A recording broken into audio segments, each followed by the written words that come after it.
Welcome to Torah Today Ministries as we continue with Parsing the Portion. My name is Grant Luton. And I'm Robin Luton.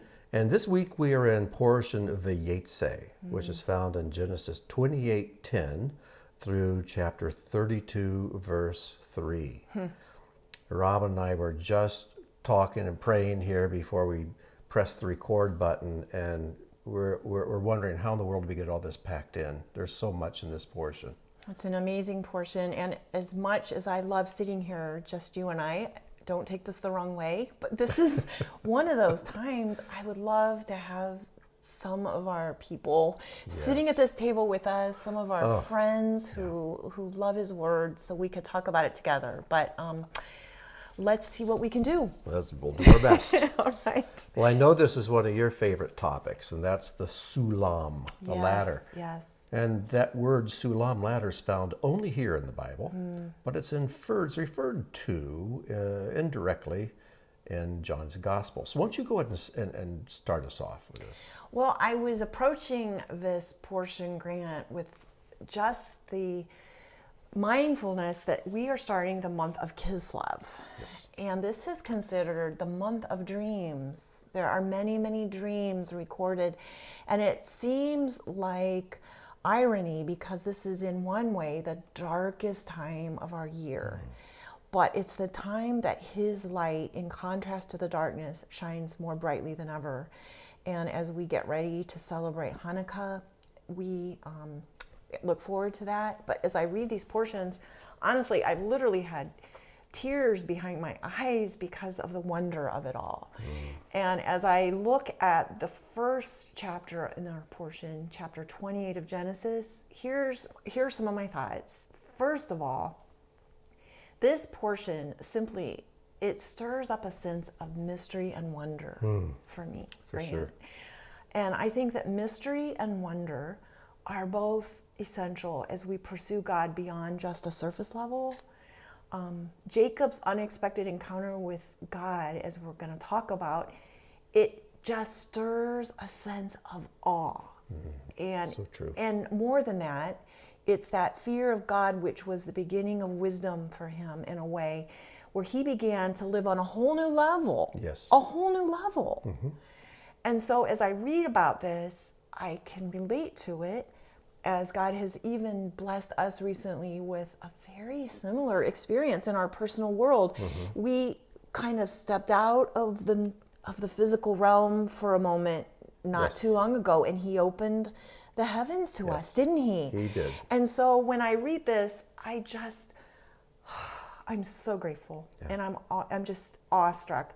There's a quote that I want to share by Abraham Heschel, and you know, as I've been reading this portion and overcome with that sense of awe and mystery, I'm starting to realize how prayer has to be our response to that.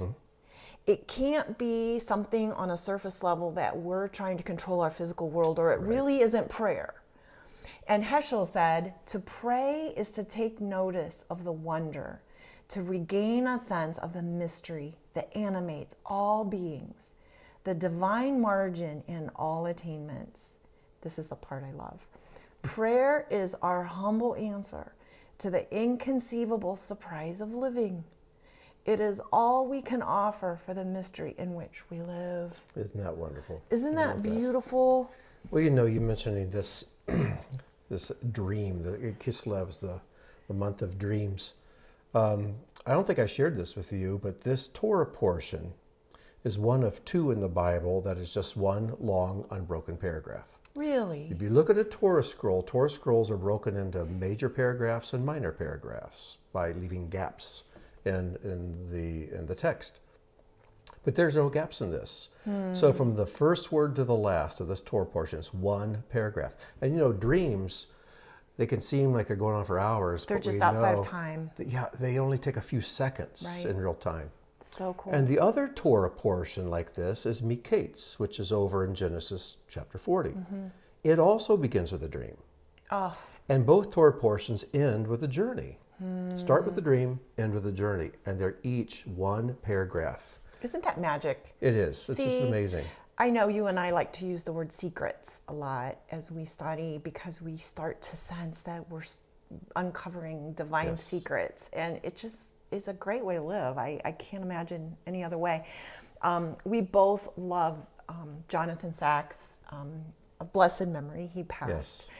And he also said something that is beautiful. He said, in prayer, we speak to a presence vaster than the unfathomable universe, yet closer to us than we are to ourselves. The God beyond, who is also the voice within.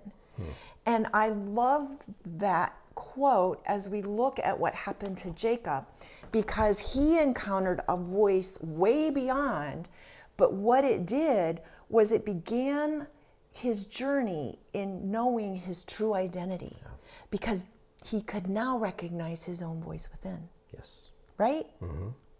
So let's talk about what happened to Jacob. Yes. It's in chapter 28, and obviously he had a dream, and he saw a ladder. And I'm picturing some of my close friends who know me well kind of rolling their eyes saying, oh no, here she goes.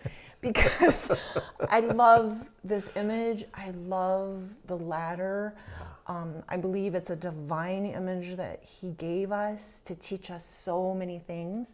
And we don't have time to talk about all of it because it would consume our half hour. But let's talk about it a little bit together in case there's something here that is helpful to other people as well. First of all, this happened to Jacob while he was alone, and he was in a dark night, and he didn't expect it. And every spiritual journey is taken individually. It is. By yourself. It's a journey of solitude. And I also see that in darkness and in an uncertain time, and often in a time of kind of fear, is where we can really encounter and bump into truth. Yes. That's how he works. And so this is what happens with Jacob, and he sees this ladder, and he begins this amazing journey of one. Because if you picture a ladder, you can't go up in tandem, you can't go up with a group, you can't even go up with a single other person. You ascend a ladder by yourself. That's right. It's a journey you take alone, and it's a journey that he calls each of us to.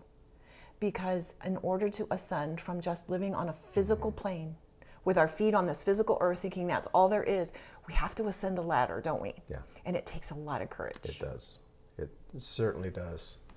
The other thing, among many, that I see when we think of a ladder is that it includes the left and the right. The left and the right. You can't climb a ladder by hopping on your right foot up the rungs. You have to alternate between the physical and the spiritual, and you have to walk and climb and ascend in a balanced way. We're living in a physical world, but we're incorporating all the reality of the invisible spiritual realm. That's right. And so, and it has to be in balance, because if you don't balance that, you're not going to make progress, and you could even fall. Yeah. And when you're climbing a ladder, Grant, right, as you've pointed out, you've been where you've been, so you can look down and see the past, which feels safer. It feels safer. Solid. And that's why often our most critical times of spiritual growth, it's so tempting to go back to where we knew it felt safe in the past. Familiar. But God's calling us to a new place that we haven't gone to yet. And a ladder, if you think about it, a ladder is mostly empty space. It is. That's framed by the rungs and the two supports on each side.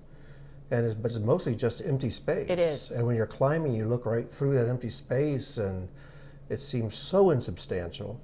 But that's what the spiritual journey is. It is. And like you often say, God is no thing. Yes. He's not a thing. Even in the Holy of Holies, he filled that space, didn't he? He wasn't a thing. And when we're making this journey, this kind of spiritual journey inwardly, alone, to pursue the master of the universe, often I feel like my foot can't find a place to land. And it's those times in my life where I don't know quite what's what. And we'll look at each other and we'll remind each other, oh, we're in that space between the rungs right now. Yes. Or sometimes I'm in the space between the rungs and you're standing solidly, and we can encourage one another sometimes. Yeah. I came across something this week, and I've been thinking about a lot, and I was sharing it with someone just yesterday. We know about the word ego, which is the Greek word for I, for me. I is the word ego. Well, in Hebrew, the word for I is ani. Word for me is ani, Aleph, Nun, Yud. But those letters are out of order. Aleph is 1, Nun is 50, Yud is 10. If we put them in their proper numerical order, Aleph, Yud, Nun, 1, 10, 50, it spells the word Ein, which means nothing. And the rabbis teach us that instead of thinking of ani, I, we need to think of Ein, I am nothing. I'm just breath. But then, as you mentioned, God is also no thing. He's utterly spiritual. And if we can begin to realize that I am nothing, then I can truly begin to connect intimately with the one who is also no thing. Because I realize my essence is spiritual, not physical. And I can really connect with one who is spirit. But we have to realize I am nothing. The more I talk about I, the more I poison my thinking. The more I realize I'm nothing, the more I'm free to be what God wants me to be, and to connect with Him. Which is the one that He created the entire universe for. Yes, exactly. Well, in verse 16, I believe that we're describing a feeling that Jacob had, because it says, when he awoke from his sleep, he said, surely the Lord is in this place, and I did not know it. He was afraid and said, how awesome is this place? This is none other than the house of God, and this is the gate of heaven. The fact that there were messengers of God ascending and descending on that ladder, it says so many things, but one of the main things that it says to me is the fact that when Messiah, Yeshua, in the last verse of the book of John, says, I am basically that ladder. I'm that ladder.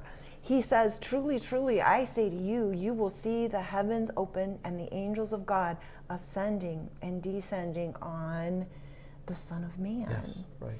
So He is the one who gives us the journey. Yeah. He's the journey. And He connects this physical earth with the heavens, That's doesn't right. He does. And the angels and the messengers ascending and descending on that Son of Man reminds me, Grant, that He played two major roles when He came.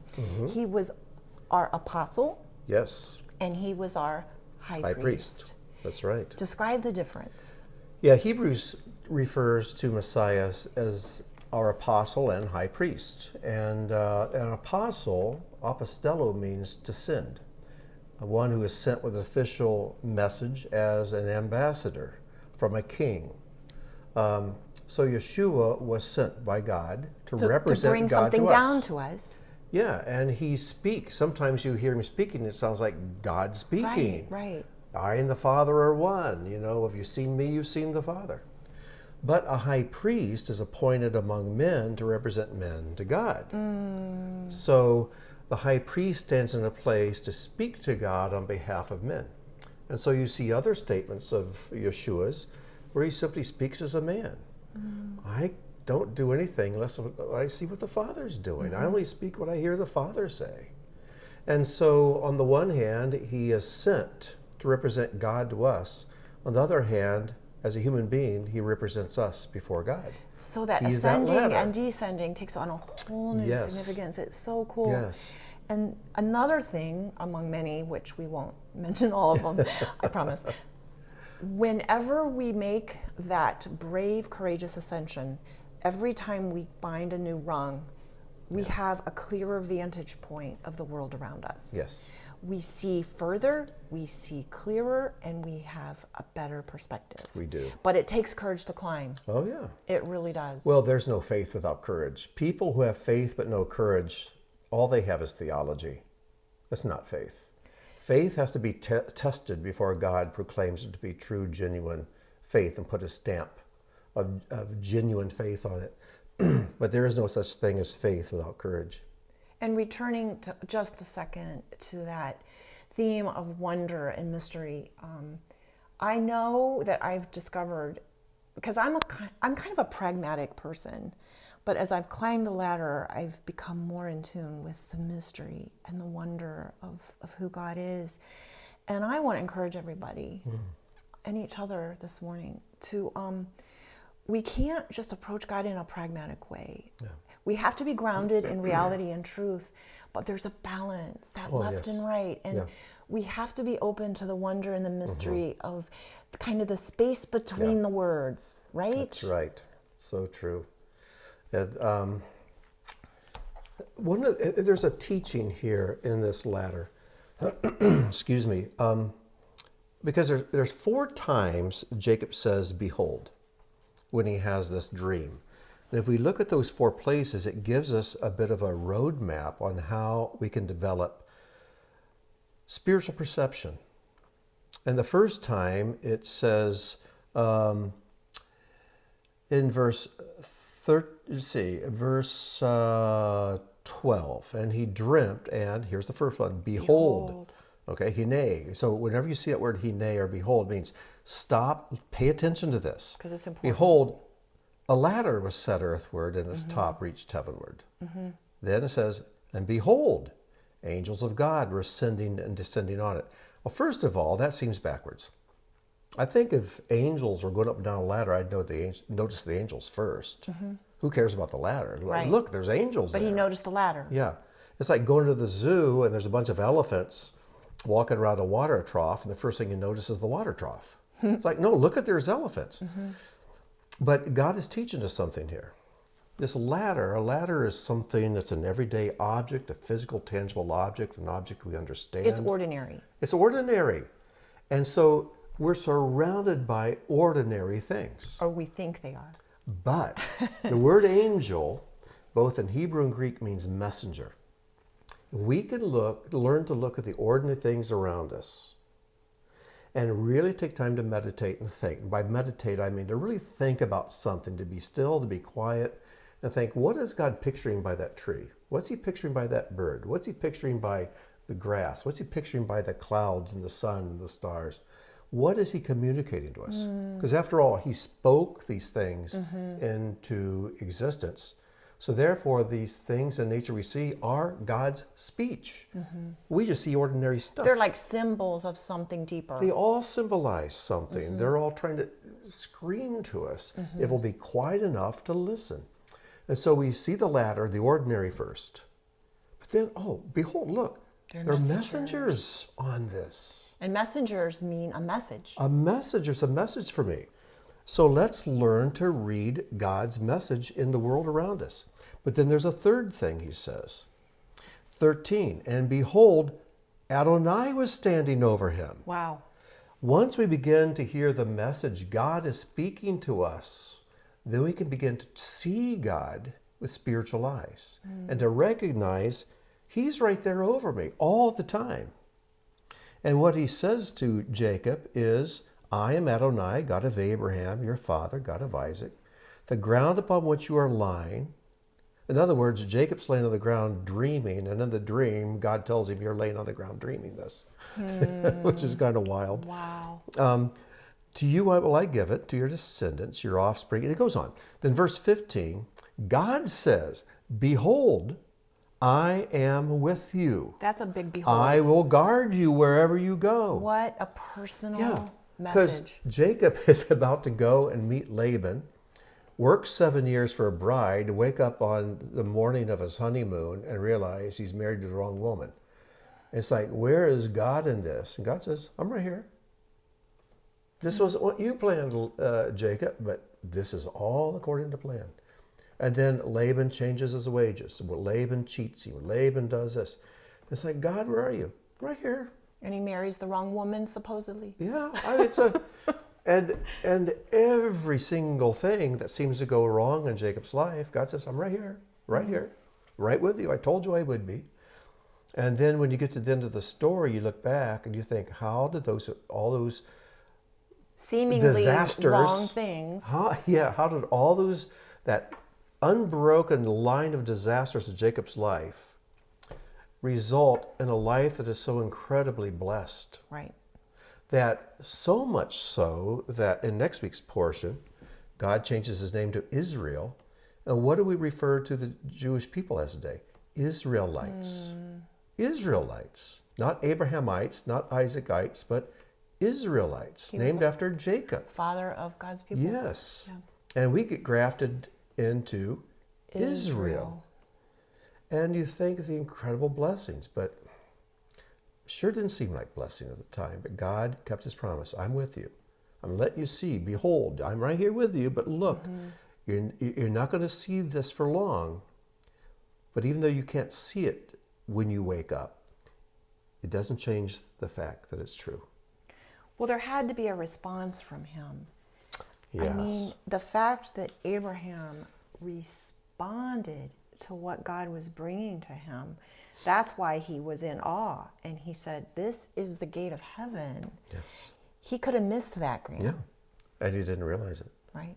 Yeah. There were two statements he makes. I always said, if I could design a synagogue, up on where the ark is with the Torah scrolls in it, up on the wall on each side, on one side I would put this statement: surely Adonai is present in this place, and I did not know. And then in verse 17, this is what I put on the other side, on the wall. How awesome is this place. This is none other than the abode of God, and this is the gate of the heavens. Wow. So on the one hand, God was in this place. I didn't know it. Well, you know, wherever you're sitting at right now, listening to this podcast, I have news for you. God is in that place. Right. And God is right there. If you respond. You just don't know it. Right. Until you choose to believe it. It can be a gate and an opportunity to climb the ladder. But statement one should lead to realization number two. How fearsome is this place? This is none other than the abode of God, and is the gate of the heavens. It struck fear in Jacob to realize how close God was to him. And this healthy fear of God, I think, is what sustained Jacob over the next 20 years when it seemed like God was nowhere to be seen. And one of the things I'm sitting here thinking about is how when this happens in our life, we start to get a picture of how it's so much bigger than just us. Because this was an amazing event in Jacob's world, but in the world at large, this was Mount Moriah. And this happened at the very place that the temple would stand. Exactly right. Grant, that's amazing. Because what does he name the place? Beit El, It house became of God. the gate of heaven for everyone. This is the Temple Mount, where he had goodness. this dream of the ladder. And sure enough, this is where the Father's house was built. And you think of the passion David had for his father's house. And Yeshua, you know, Yeshua's only recorded act of violence was driving money changers out of his father's house. You've made my father's house a den of thieves. And the writer, John, says that, and he quotes the Psalms saying that zeal for your house consumes me. And because he saw the awe and the mystery and the wonder in it all, and they only saw the physical part. Yes. Right? Just Only the saw ladder. the physical. Yeah. So let's move on. Sure. Before we move on, though, I can't help but mention chapter 29, we see another well. And we see another obstruction being removed by another man and another woman, and we have this romantic encounter. The same well that that Rebecca came to and met Eleazar. Now, this is something that I think is profound. Okay. When we talked about Abraham, the father, sending his servant Eleazar to find a bride for the only begotten son, and he found Rebekah, and Right. he gave gifts, and he gave fruit. We see a picture of the Holy Spirit being sent by God to find a bride. And bringing gifts. And bringing gifts. But now we find the man himself come to find a bride for himself. And all he has to give is himself. Because Jacob had no gifts to give. So he gives himself.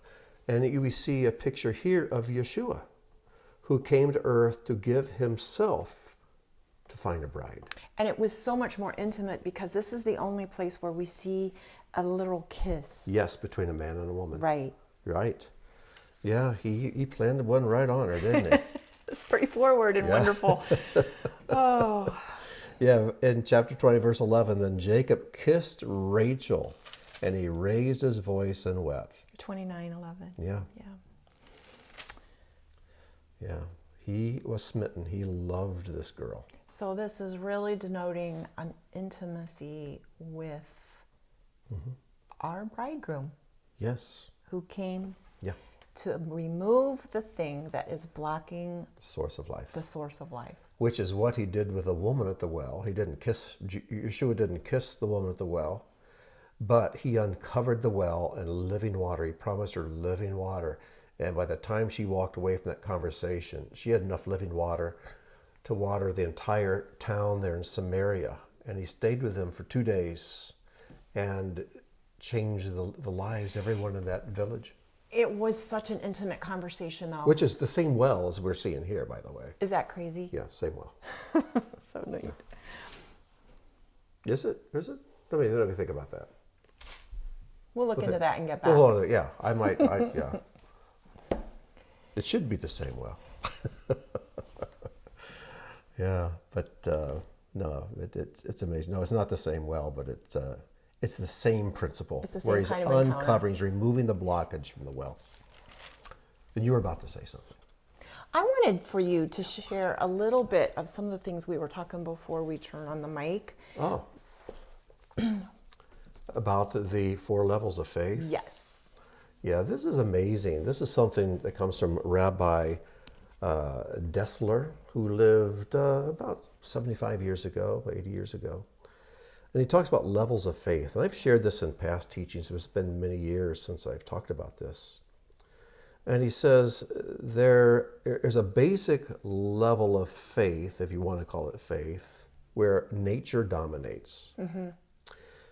These consider themselves believers in God, but see natural causes as the dominant forces in the universe. And denial is deeply rooted in their hearts. So they believe, yeah, God exists, but everything is controlled by the laws of nature. Mm-hmm. And God and we're at their mercy. Yeah, God takes kind of a hands-off attitude towards the world. Right. Now, that's a form of faith, but it's extremely weak. You can't live by that faith. That's very common, though. Right. But then some people have slightly greater faith. This is nature is a tool. These still perceive nature as a reality, even though they consider it as a tool in the hands of God, like a pen in the hand of the writer. So God controls nature, and he does things through nature, and he's operating behind nature, and that is a higher level of faith. But that's still not the level of faith God wants from us. He wants something more. The third level, as we come up, is God acts alone. These people realize that nature and its forces have no existence as such. They serve merely to obscure the true state of affairs and provide a test for human beings. In other words, these people don't even believe in the laws of nature, because you don't see laws of nature anywhere in the scriptures. They say every time you see a natural phenomena take place, whether it's an apple falling from a tree or a bird flying, it's because God is active in nature, making that apple fall and that bird fly. There are no laws involved. It's God running the world in ways that are pretty predictable, but he doesn't have to stick to those predictable things that we're used to seeing him doing. You know, if someone jumps off a building, they go down. But with Yeshua, he ascended and went up. And it makes one is the same as the other. God makes both happen. One is no more effort for God than the other. Right. But then the fourth level is what Dessler calls the happy few. These realize that natural causes, so to say, are destructive because they obscure God's glory. In other words, they completely see beyond any natural causes, and they see God at work in every single thing that happens. Every blade of grass, every flower, every baby's cry, every word that's spoken, every event, they see God at work. And they're surprised there's a natural world at all. Why do we even need a natural world? Those people have climbed the ladder beyond Yes. the rung I'm standing on. Yes. It's amazing. Where God is more real to them than the ground at the bottom where Jacob is sleeping. And someday that'll be the experience for all of us when the world to come arrives. And in our Torah portion, I'm sorry, I'm talking too much. In our Torah portion, we see this weird thing where Jacob wants his sheep to produce, so he takes these saplings and strips off the bark and sticks them there. Right. It's like some kind of and snake oil. Oh, that's just weird. Yeah. And it is weird. And the news is it didn't work. It looked like it worked because when the sheep saw these striped poles, they gave birth to striped sheep. But we find out later in chapter 31, in verse 9, I won't read it here, but just read on the next few verses. Jacob came to the realization that, no, God made the sheep bear striped sheep and spotted sheep. It didn't have anything to do with poles. And then Laban, when Jacob is leaving him here at the end of the portion, he says, well, those children are mine, those flocks are mine, those servants, everything you've got, it's mine, mine, mine, mine, mine. Well, if it was Laban's, then when Jacob left, Laban should have had a lot less than he did before Jacob came. But when Jacob left with all this wealth, Laban had more wealth than before Jacob. But he wasn't even able to see that. No, because all he could see is Jacob came here with nothing. He's leaving with all this wealth. Therefore, all that wealth must have been mine. And Laban obviously lived on a completely physical surface level because he was a control freak. He was. Well, Laban, spelled backwards, is Nabal, which means fool. And we read here that Laban lived in Aram. And when you spell Aram backwards, it spells rebellion. And a fool says there isn't even a God. Yeah. He was his own God. So Laban is like a soda straw that thinks it's the source of the beverage. Oh, it's so easy. And it's just the means of getting wealth to Jacob, but not the source of it. And that's what we fight against, Grant. I mean, we're all susceptible to falling into that mindset. It's right there on the edge. And we have to continue we all have that tendency to know and believe the truth. Yeah. We come into this world seeing nature, the world around us, and we're so physically oriented, we think the world is real, and that we have to work up some faith in a God we can't see. Right. But as we grow, our faith in God should become so real, so strong, that when we look at the world, we see it passing away and temporal and just like a moth-eaten cloth, like smoke. Like a mist. Just a mist. And it's temporal because it's not real. So the ladder we climb away from what looks solid, because when Jacob saw that ladder, the bottom was sitting somewhere that looked solid and the top disappeared to a place he couldn't see. We're actually climbing away from what isn't solid towards something that is eternal and very, very, very real. And it does. It's like a journey that flips your thinking. That's right. And when you read about the ladder in Hebrew, the Hebrew gives this indication that the real anchoring point for this ladder is not the earth, but heaven. Right. The anchor point was heaven, and it's it an reached illusion. earthward. It's an illusion. It's an illusion. It wasn't earth holding up the ladder. It was heaven that was supporting the ladder that reached down to earth. That is a great place to wrap up, because that's an image that I think if we can keep that in our minds, it'll help us with every single thought that we have every day to keep it in perspective. And I wasn't thinking about this when we started this teaching, but the discussion just reminds me that we are living in a time the world's being shaken. And it's going to get shaken a whole lot more, I believe, in the days ahead. And for those of us with faith, our faith must grow stronger. So as the world is shaken, we realize it's something that needs to be shaken, and because it's not real. It's not real anyway.